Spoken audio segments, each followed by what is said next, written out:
Good morning. How are you? Well, it's 91 degrees. It's hot. I can almost feel the heat in my lungs today. I am wearing a green shirt, which fits the milieu, if you will. And I am surrounded by my Sunday cathedral of trees that are barely moving because there is no wind. I had an opportunity today to talk about F. Lee Bailey with a British radio host associated with the Times, and that was nice because it made me think about what he had done as a trial lawyer and how maybe what he had to do as a trial lawyer pushed him to a point where fighting so hard and they took away his ticket to be a lawyer. One case, they claimed in Massachusetts, he should be censured because he had, I don't know, been so out there advertising, promoting himself. And then it's acceptable for people to have signs by highways, you know, if you have a quarter, you have a lawyer, whatever, stupid stuff. And then the other reason he got in a jam was because he had represented a defendant in a case in Florida, and he refused to give up the fee the man paid that he held, and he didn't want to give up the stock he was holding in trust. But the answer by the federal government was, hey, this guy pled guilty, forfeiting all of these things, so you have to give it up. And he went to jail, was prosecuted. They took away his license there and in Massachusetts, and in the final days of his life, he was trying to get admitted in Maine and couldn't be. So from the late 90s on, this is what perplexed him, to say the least. But he still had his moments in those great cases that he made such a difference. And I don't think it's just an Irish thing. I think it's an American thing. It's the notion of the frontier.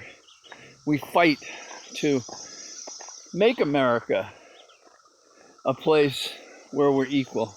Make a place where we, the people, are represented. Make a place where we're interested in the big thing, the challenges that make a difference.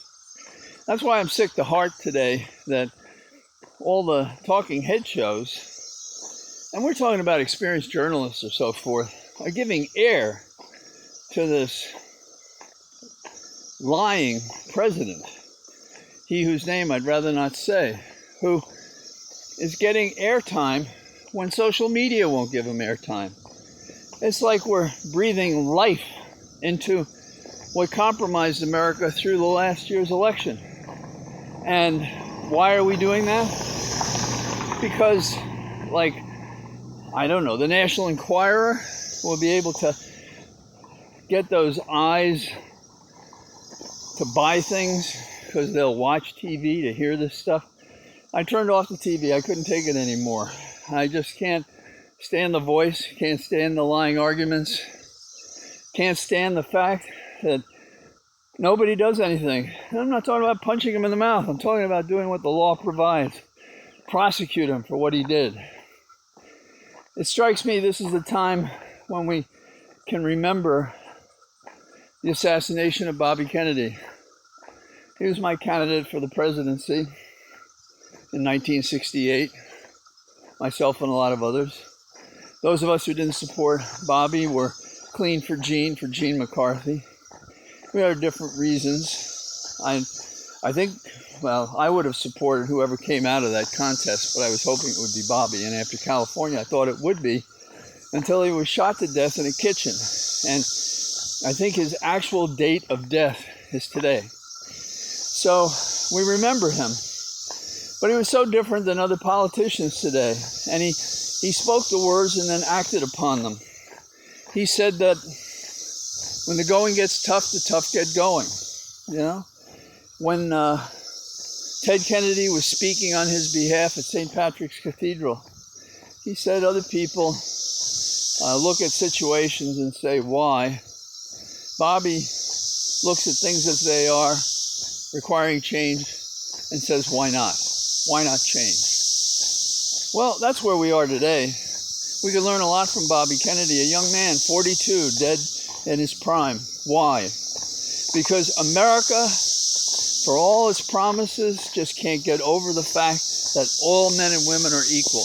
Can't get over the fact that we're supposed to take care of the general commonwealth, that we're supposed to be a leader in the world, as we were for democracy. But we have amazing challenges, and it's not just that these talking heads don't get it. We have people that have no business being in the Congress, no business being a senator or a representative, in both parties, really. And the most and best example in the Republican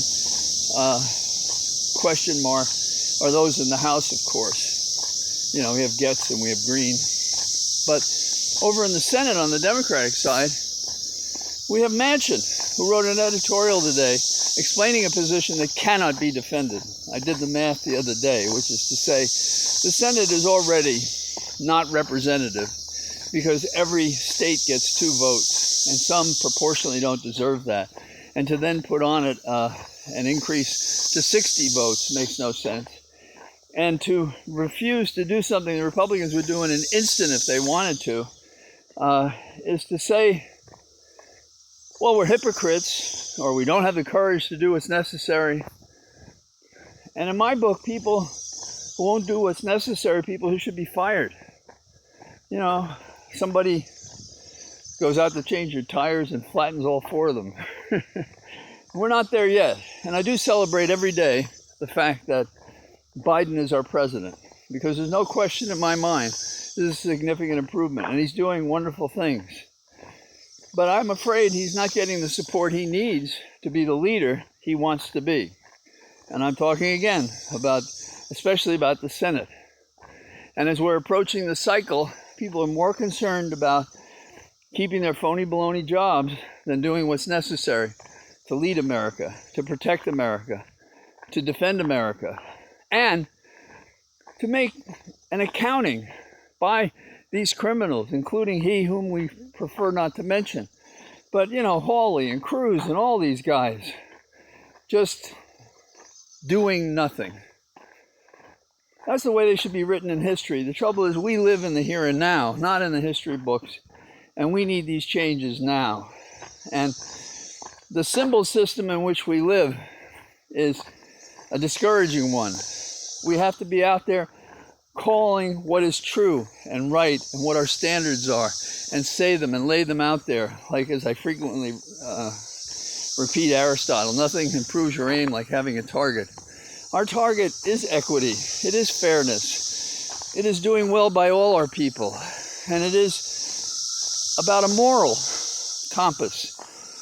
A good friend of mine, Chuck Lewis, who worked for ABC and CBS, and spent a lot of time winning awards for investigative journalism. He wrote a book in 2014 during the Bush time talking about the massive lies. He counted about 900. And saying that a government can't stand if that's how they proceed forward. And I agree with that. So, a little bit of preachifying, but it is Sunday. And this is a secular preaching. So I hope you're well. I hope you agree with me. And, you know, the way to tighten the sphincter muscles of these phony politicians is you write them and say, we're going to cashier you if you don't figure out what your job is and do it. So there, that's enough of that.